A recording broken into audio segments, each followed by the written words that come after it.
I wanted to start out just by, I guess, talking about the title, because it may come as a bit of a surprise to some of you that HSBC, which after all is an international business and has been since its inception, is talking about going global. In actual fact, we have been a global business for many years, but we've operated in silos. So the recent strategy that Stuart Gulliver has announced, which Dana referenced, is something that is really changing our business quite significantly. And within that, marketing obviously has a fundamental role. James, my handy little assistant over here, is going to move the slides through, so bear with us as we go. In terms of what I'll cover today, I'll start by giving you a little bit of context. I'm sure many of you are familiar with HSBC, but what I wanted to do was to just, I guess, explain a bit about our heritage and ensure that you're kind of all in the same place in terms of where we are as a business. I will spend a little bit of time talking about where we are now, what our group strategy is, and how our marketing strategy aligns to that. And then just talk about where our brand is headed. Again, Dana mentioned the fact that we have removed our World's Local Bank strapline as of last year, which is quite significant. And we've also introduced a new brand campaign called In the Future. So I'll spend a little time going through that. The main part of today, we'll be talking about a campaign called Global Connections. And that is something we launched in May earlier this year. I'll talk about some of the challenges of launching a global campaign, and there are some, and there continue to be. And I will also share some of the learnings so far. Obviously, it's quite early days, but we can just talk through a few of those. I love this photograph, actually. Cuddy Sark with our offices in the background. Works perfectly. Many of you will be aware of our heritage, but for those that aren't, we were actually founded in 1865, and we celebrate our 150th anniversary in 3 years, in fact, in 2015. So planning, as only can be done at HSBC, is already underway for that. So we will have, no doubt, some great things going on that year. But one of the things that we're doing as part of it is to actually sponsor the Cutty Sark.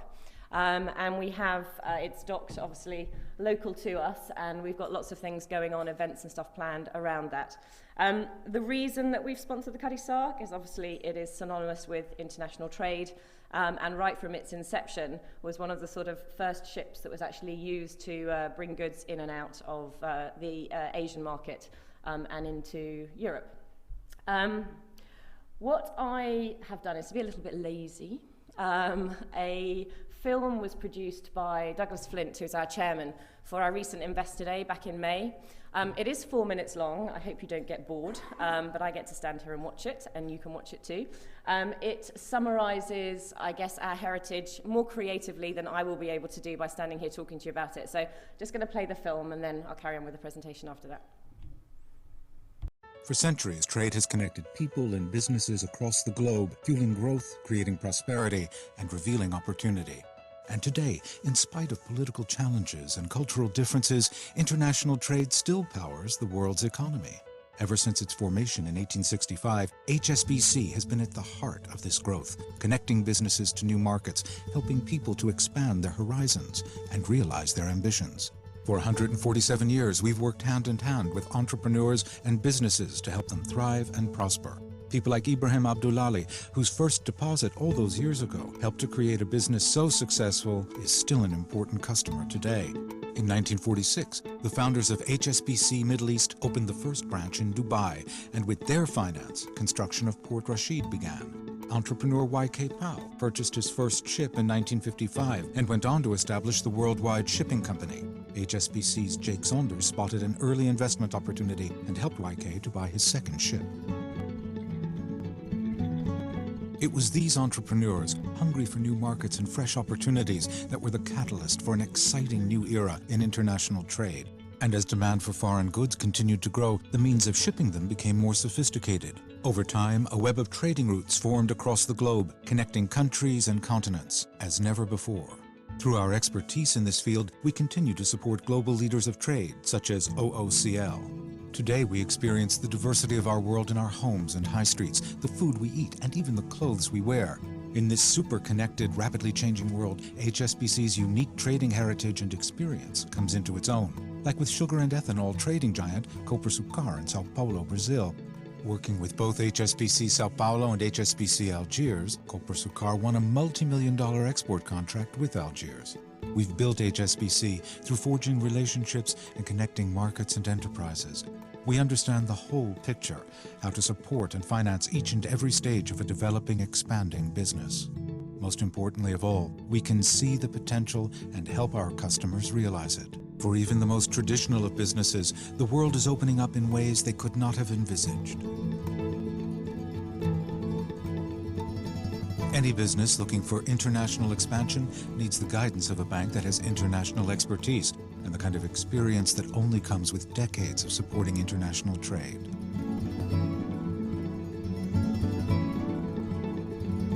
But what does the future hold? The pace of change is accelerating, not slowing down.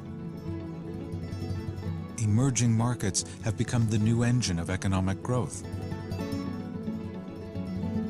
Through HSBC's contacts in China and Brazil, Morgan Motors have gained crucial access to new international markets. New sources of energy are being developed, requiring huge capital investment. And different trade routes and patterns are being established as developed and emerging markets forge new connections, and as faster-growing economies invest in each other's markets. These new corridors are already well established. For example, trade between China and Brazil has grown by 43% in just 10 years. The balance of economic power continues to shift. China now has 5 of the world's top 10 largest shipping ports, and trade between Asia and Latin America is set to rise tenfold in the coming years. So what does all this mean for HSBC? It means opportunity and growth. We're excited about the future, and we're looking forward to doing what we do best, using our reach and resources, our connections, and expertise to power the engine of global growth and prosperity. That is international trade. Apologies to our American colleagues in the room, but it is a bit American. It does the job, I think, very nicely in terms of providing an explanation about where we've come from and also where we intend to go. I guess the next thing that I wanted to just look at is actually our brand and how our brand has evolved over time. Following World War II, HSBC set out on a very aggressive acquisition strategy, and actually by the early 90s ended up with 19 different brand names as part of the group. I guess in the not too distant past, we were actually very much a company made up of lots of individual businesses and individual silos. It's only in the recent past, so from 98 to 2002, that HSBC actually came together under the HSBC logo, and the hexagon was introduced as a brand. So we consolidated pretty much all of those businesses under the HSBC brand at that point. And in the more recent past, and I'm sure a few of you who are as old as me, maybe a little younger, will remember the introduction of the world's local bank, which was in the early 2000s. It actually launched with a really strong campaign in the UK. And for those of you who actually come from the UK, and you probably have seen it in other markets as well, we launched with probably one of my favourite ads, which is called Eels. And Eels featured a UK businessman, a developed markets businessman who departed off to China and was invited to dinner by his Chinese hosts and was offered eel. First and foremost, a live eel was brought out for him to enjoy. He enjoyed it, and being the good British businessman that he was, he finished his dinner. Unfortunately, he didn't recognise the cultural differences that you have in China, and if you finish your meal, then it is perceived rude by Chinese people if you don't actually then provide another eel. So the film continues with a further eel being brought out to the point where actually the final one is a monstrous eel that the chef is actually battling with. And it ends on the line, obviously, that you need to understand cultural differences if you want to do business overseas and internationally. It's one of my favourite ads because it really does have emotion and it has humour, and I personally believe when we launched in the UK market, it really resonated with both business people and also our personal customers in the UK. We then moved to present times. So as of last year, as mentioned before, we removed the strapline, the world's local bank. That was a very conscious decision because we believe the brand can now stand on its own. It doesn't mean to say that we don't believe in the importance of local difference. Of course we do. And that is something that we will continue to endeavour to reinforce on an ongoing basis. But the brand in itself is HSBC, and we want to make sure that we reinforce that at all times. We also last year introduced our current campaign called In the Future, and there will be sections of that which I'll show as we go through the presentation. The slightly, probably more turgid part of the presentation, our group strategy. I can't say that really, can I? It was announced last year. This really is fundamental, as I said earlier. It is a massive shift for our organisation. But in May last year, our CEO unveiled a new strategy for HSBC. It is customer-centric, it plays to our organisational strengths, and it also reflects the changing world in which we operate. In terms of the key to that, it's about being the leading international bank. And everything that we do needs to reinforce that positioning. There are some key areas that we will focus on in terms of how we will achieve that. Strengthening our presence in markets and businesses most relevant to global trade and capital flows. And with that, it's those markets and businesses, it's those markets and areas that our customers want to be in and need to be in as well to grow their businesses. Investing in markets where wealth is being created. And finally, focusing on retail banking only, where we can achieve profitable scale. So clear direction, but the vast majority of people see HSBC still as a retail bank. In this market, in the UK, it's particularly prevalent because HSBC is pretty much on the corner of every high street. But actually, we operate in over 80 markets around the world, and each of those markets is very, very different, and our brand presence is very different. And what we've done in the last year is to actually very clearly articulate what our core businesses are and ensure that they are operating globally and that the brand actually supports all of those businesses. So commercial banking is the area which I work in from a marketing perspective, or I support from a marketing perspective. We also have colleagues in the room from Global Banking and Markets, which is the top-end clients, top-end corporate clients. And the wealth business is really made up of private banking, but also our premier proposition that, again, you'll probably be more familiar with. The brand actually sits across all of those, and whereas in the past this has operated slightly separately, and then each of the business lines has sort of worked in silos, the brand now actually supports all of those businesses, but takes its lead much more from the business side of our business, so the business-to-business arena, perhaps rather than the personal approach that we've taken in the past. In terms of commercial banking, I think it's probably fair to say that the vast majority of people wouldn't necessarily know what we do with commercial banking. So to put it into perspective, this basically involves us supporting businesses from startups through to multinational corporates.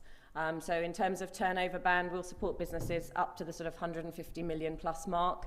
And we're responsible for obviously driving both revenue, but also driving insight and returns for those customers and helping them to grow their businesses. In terms of how our strategy sits with that identified by Stuart Gulliver, we've actually made a commitment to facilitate $750 billion worth of world trade, working with businesses to open up new markets and new opportunities. And in terms of how we will do that, again, very much aligned to being the leading international bank, but the leading international trade and business bank. We will focus on faster growing markets, which, as you will know, is primarily the emerging markets. We'll capture growth in international SMEs, a really important part of our proposition that we perhaps haven't focused on sufficiently so far. We will collaborate with other global businesses, and this is something that we perhaps haven't done as successfully as we might in the past, but it's really starting to gather momentum now.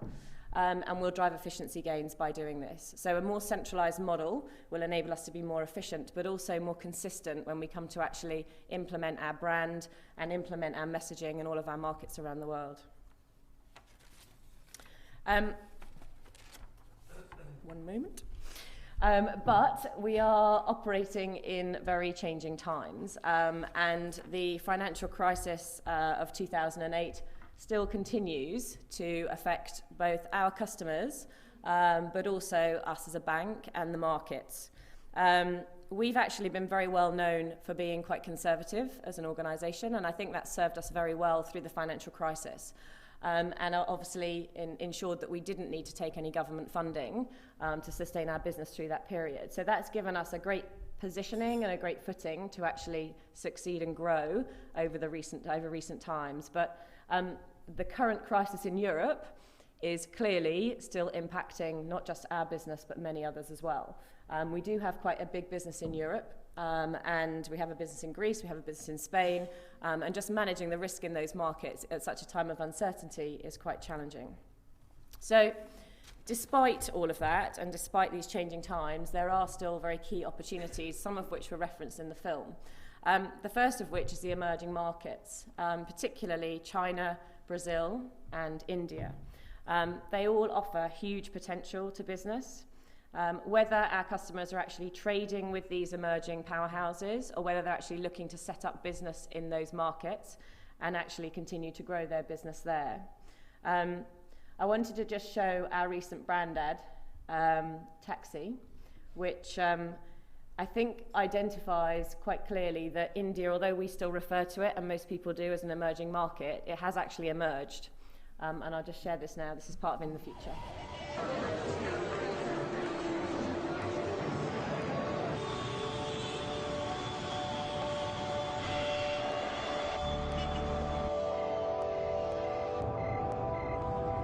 Is it far? 45 minutes, but I could take longer. No, I'm okay, thanks. First time in India? Yeah, I'm not from around here. Really? I see men like you here all the time. Have you always lived here? Born here. Back then, this was all barren land. Oh, you were a lucky man. Think you'll ever leave? Leave? Why? Everyone's here. At HSBC, we believe that a bank should know when a market has emerged. There are markets that still surprise us, but there's also trade flows and changes in trade flows that continue to evolve. And this is part of the Global Connections campaign I'll talk about later, which is a piece of work we're doing with Wall Street Journal to actually use some of the recent trends that are coming out of our Future Trade Forecast report that actually identify some of the really unusual stats. And bear with me if I read these, but for example, the Philippine exports of manufactured goods to Poland are actually set to increase by over 10% a year during the next 15 years. And that is actually fueled in part by imports of electronic circuitry from Poland. So Poland is becoming a real hub of technology. And they're actually building their country around investment in technology. And as a result of that, that's opening up a very interesting new trade flow with the Philippines. Separate to that, Mexico's importance as a commodity hub grows, and as a result, trade in petrol and oil with Qatar is increasing rapidly. So there are lots of different trends that we're seeing, and these trends actually change quite rapidly. It's one of the things when we were looking at the trade forecast that I was not convinced about, was that actually we should be repeating this exercise every quarter, because I didn't think these trade flows and the trends would change that frequently, but we are seeing quite significant shifts just in a short period of time. The other example I wanted to share with you is changing trends that are actually impacting on emerging markets. And although we've given an example here for Brazil, it applies equally to China. Since 2002, GDP per capita has actually increased almost fourfold in Brazil. And those living below the official poverty line has decreased to under a quarter of the population from over a third. As a result of that, there are now tens of millions of consumers who have now joined the middle class in Brazil. And the same trend is happening in China. That in itself, I think, raises some issues, certainly inflationary, which the Chinese government is trying to address. But in Brazil, it opens up genuine opportunities for businesses to actually go and promote their brands and to sell to the distribution, through distribution into Brazil. So we haven't talked about customers so far as a marketeer. It's quite important to do so. How do we actually help with all of this insight and this information that we have to hand? How do we help our customers make the most of it? Well, we do it through connectivity, and just going back to the strategy, we are aligning where our business is with where we see these potential future trends, and most importantly, where we see our customers wanting to do business going forward, because they will have most success there.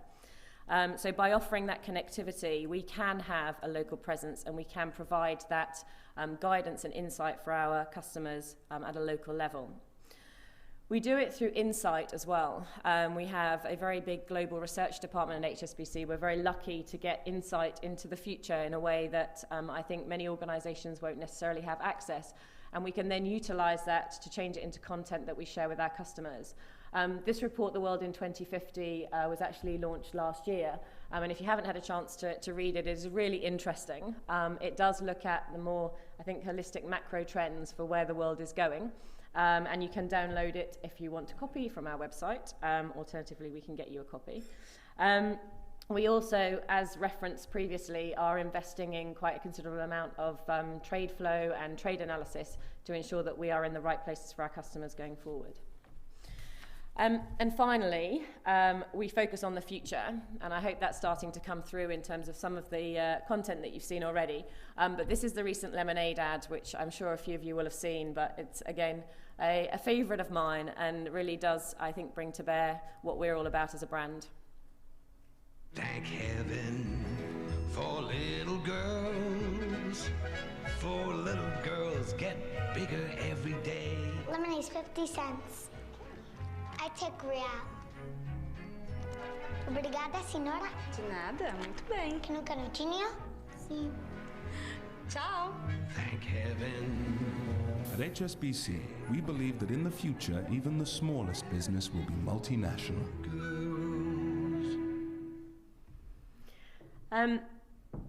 But to deliver to this brand positioning of being connected, driving insights through that genuinely can be used by our customers and being future focused, we needed a different model for marketing.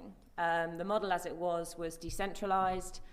We had limited, if not no engagement from our markets where we were doing business. And I would say we were primarily advertising led. And to ensure that we actually drive the right type of engagement going forward, we needed a very different way from a marketing perspective. Marketing is aligning. We are now one global function.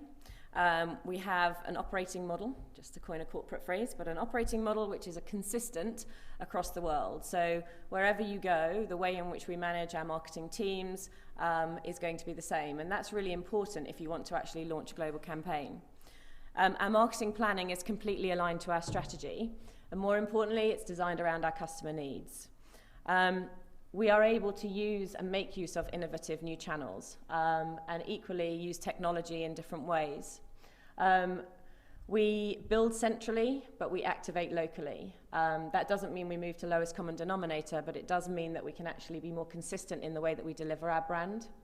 And we also save money and we're more efficient because we create once and then implement many times. So the new model ensures that we're able to do this. However, it sounds easy in principle. The reality is sometimes a little different for any of you working in a global environment or even a regional environment. There are clearly local differences and idiosyncrasies, and working in a global team and creating assets globally, you have to be mindful of these. I just have two examples up on the screen. This is part of our current campaign. This is press execution, but we've also got digital executions as well. And as many of you will know, the cow is sacred in India. And talking about cows as part of the supply chain doesn't go down very well. So quite clearly, this is not an ad that we would recommend, nor would we use in our Indian market.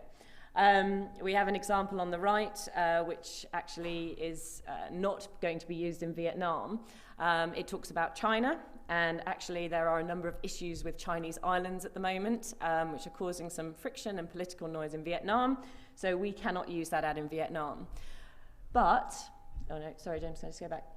But importantly, it won't stop us creating these assets, because actually if we can use them in the other 84 markets, then we should have them in place. I think that the biggest challenge working globally is you work to the lowest common denominator and you end up creating vanilla advertising or vanilla communications that actually don't have the impact that you need in a market. I think the other thing just to bear in mind, and it's very real within our business, is our brand position differences are very extreme. So in some markets, we'll have 95% awareness and 50% market share. And in other markets, we will have 1%.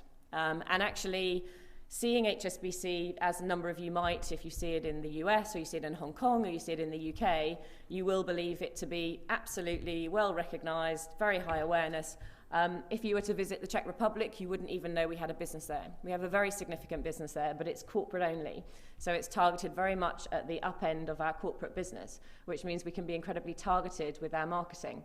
Again, it doesn't stop us using elements of the main campaign, but obviously we won't use it or implement it in the same way. I think the most critical thing to bear in mind, having done this for a while, is engagement. It is absolutely critical to engage with your local markets and to have the structures in place to enable you to do that. Clearly, we can't operate with 85 markets and try and communicate with them all individually, so we have regional heads who do that for us, but ensuring those communication lines are open and that they're two-way is really critical.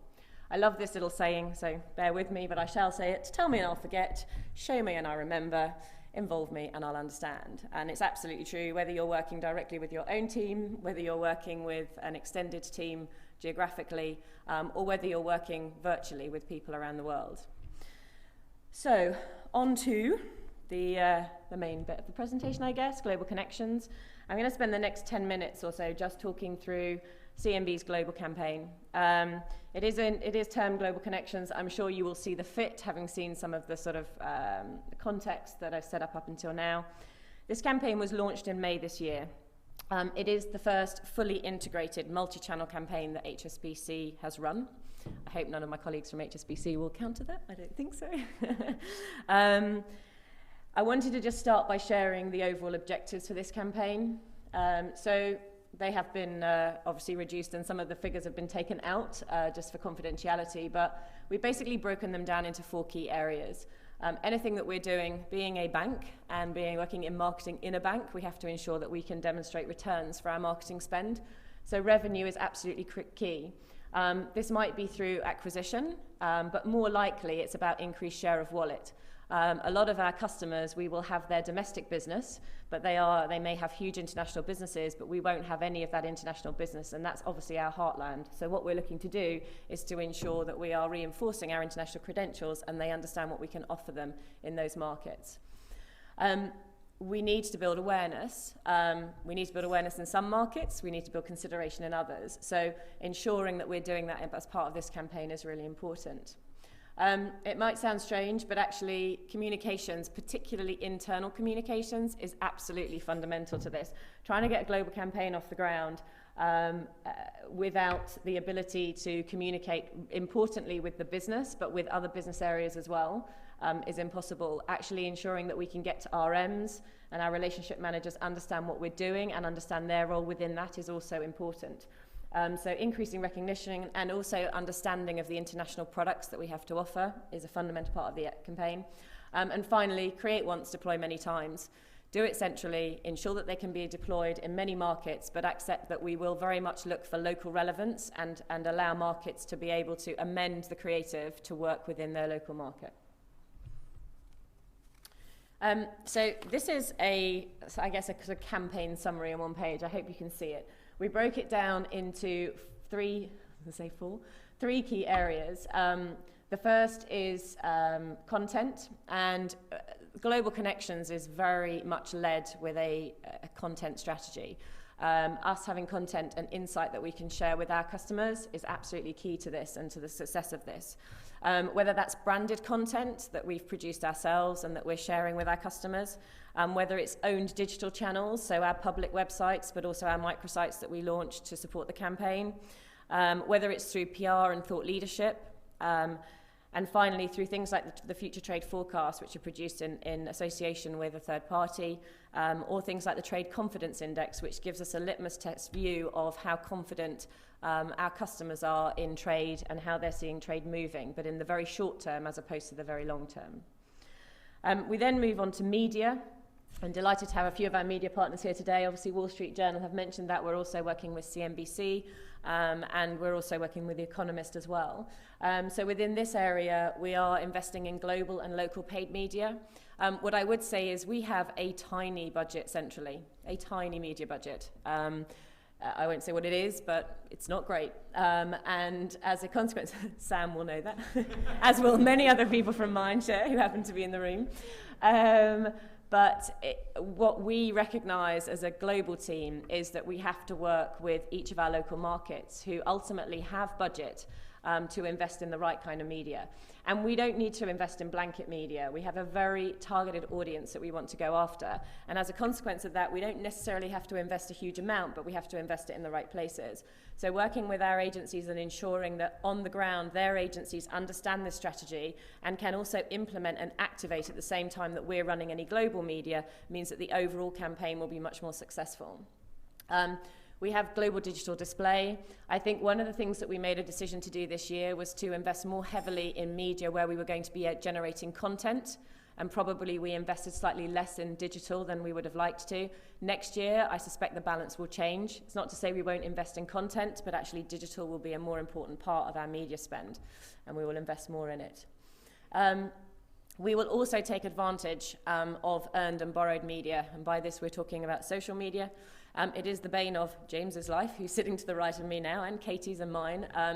Working in a bank, and I'm sure many of you will acknowledge this if you're working in corporates or even in agencies, actually social media and big organizations don't necessarily go that well together. There are enormous challenges. There are challenges around legal and compliance. We obviously have to work within that, particularly if you're looking to do anything cross-border. So cross-border marketing is an area you have to be very, very careful of. And with things like LinkedIn, if you're looking at bringing groups together that involve customers from lots of different markets, you have to take all of that into account. So there are challenges in this area, but obviously we are very keen, and I'll share some of the examples of what we're doing to utilize social media to best effect. And finally, and probably most excitingly, is an advertiser-funded program that we're working on.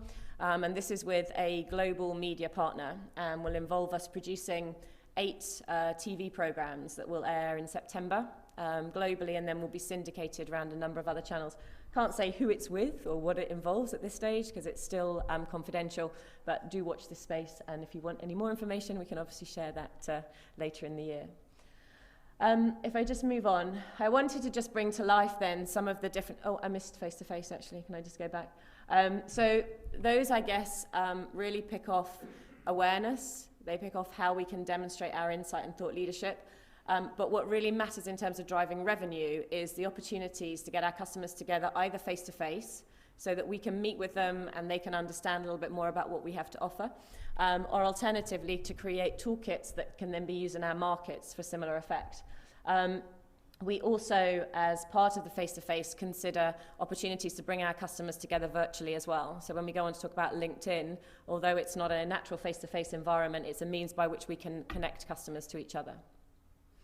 We're actually off to Brazil tomorrow. We have the first of what we're calling our international exchange events. And as I've mentioned before, actually bringing our emerging markets knowledge and expertise to our customers is really important. So we are organising 3 international exchange events this year, one to Brazil, one to China in September, and then one to Dubai in November.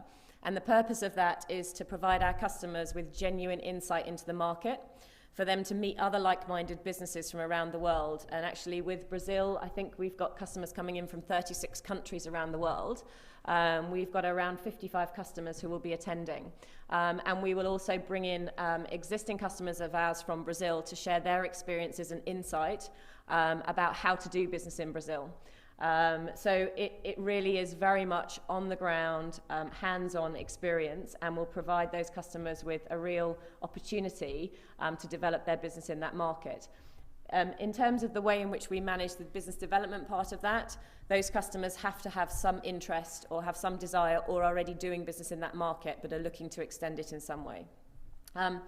This is just an example of China event that we ran last year, and this was a session on Guanxi and the cultural elements that you need to be mindful of if you're doing business in China. But I just wanted to share one anecdote from the event. We had a cycle manufacturer from the Czech Republic and a helmet supplier from Kazakhstan. We hadn't identified the opportunities before we arrived there, but they clearly got to know each other quite well while they were actually in China and started doing business with each other as a result when they came back. So us being able to facilitate those connections as well as actually introduce them to the market is what it's all about. We also have one example from a Mexico exchange that ran last year with a UK customer who operates in the steel arena and a Mexican business. This is actually his factory in Mexico that they were being taken around at the time. And he does business in aluminium. And as a result of that connection, again, they've actually started a partnership and are doing business together now. So it's very real. It isn't something that we believe might happen. It's actually happening already as a result of what we've been doing. This next example is just how we can bring customers together virtually. LinkedIn is a strategic partnership that we've been working on now for about a year, and through Global Connections we're actually setting up individual country LinkedIn groups so that our customers within France, for example, can obviously all communicate with each other and share insights. We're also looking to create an international exchange group. So anybody that's actually attended the international exchanges goes into a group in their own right, and they can share their experiences initially from Brazil, but then we will bring all of the customers from China who can equally then share their experiences with the group as well. So actually creating a forum and an environment where our customers start to talk to each other, but also we can seed that with content as well as part of our content strategy. As you would expect, we have what I would consider to be fairly traditional advertising that we're doing. As part of Wall Street Journal, we're investing in Treasury Today, Treasury Management, but more importantly, we've got quite a big digital element to the campaign. So again, working with Wall Street Journal, CNBC, Economist, and also a number of ad networks. And they are all driving traffic to a Global Connections site that we have set up, which houses all of the insight and editorial and content that we're producing. As well as this, we have worked very closely with CNBC, and we're sponsoring a program called Trade Links. It's a new program. It's obviously very aligned to our trade positioning. And we were very fortunate, actually, to get probably 4 of our most senior executives, so Stuart Gulliver, Alan Keir, Rakesh, and Noel, all gave up their time to actually be filmed to appear on as links before and after the Trade Links program. But we've also got an opportunity online to actually present some of our stats and to present these films. So I'm just going to show you one of those very quickly.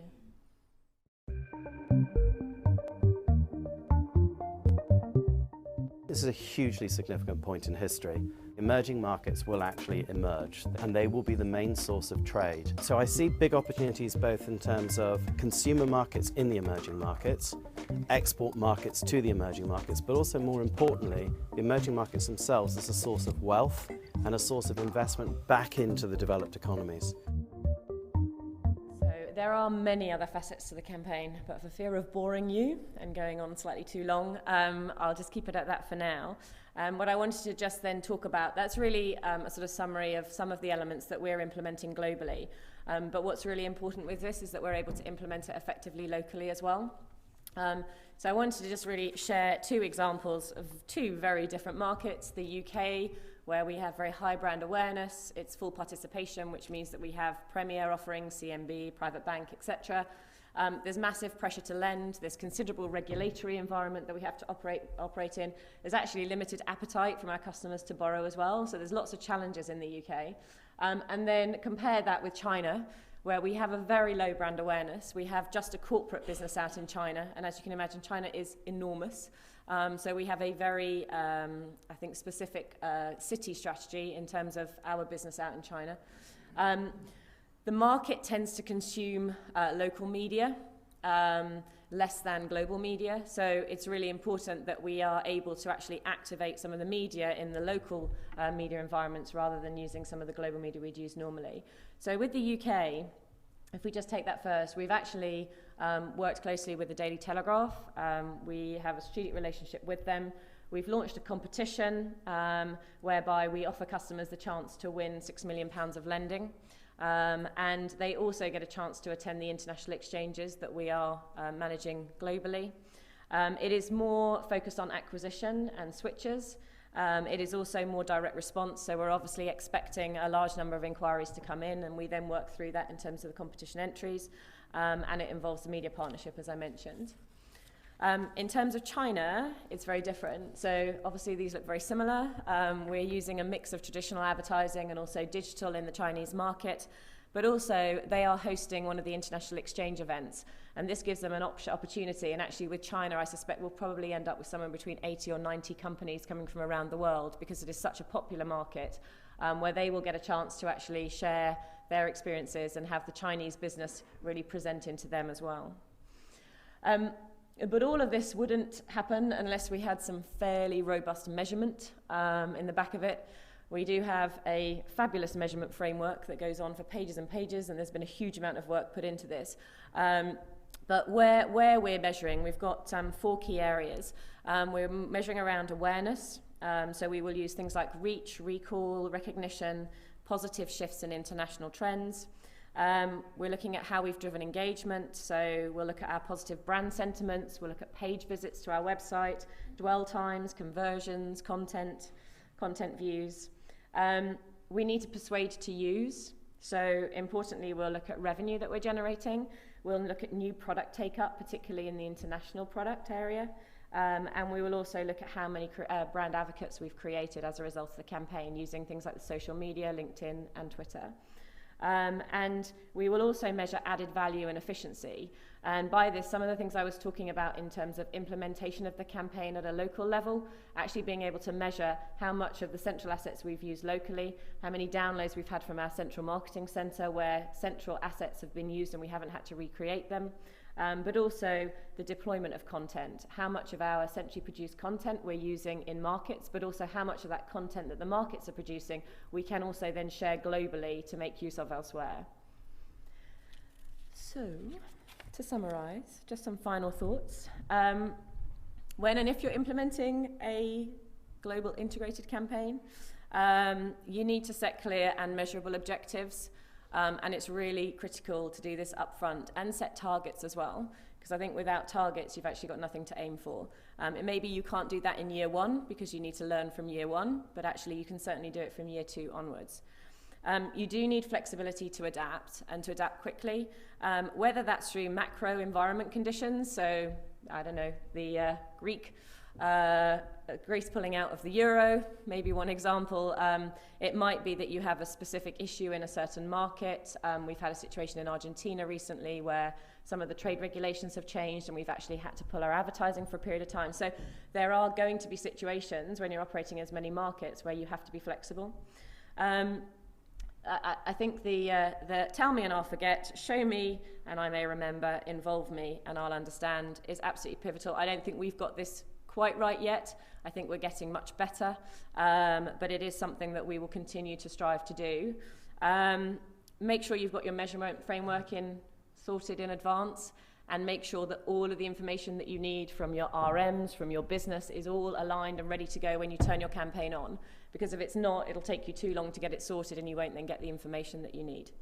And then I think finally, and maybe most importantly, it's unlikely you will get everything right first time.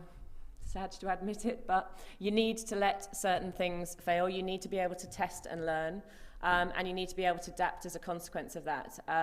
And it's great to be given the opportunity to do that if you have an organisation that will accept not everything will necessarily work as you'd intended it. So I think be brave and do try new things, and if they don't work, accept it and then realign. Marketing, after all, is not a science, and as a consequence of that, actually being able to trial different things and use creativity is what it's all about. Thank you.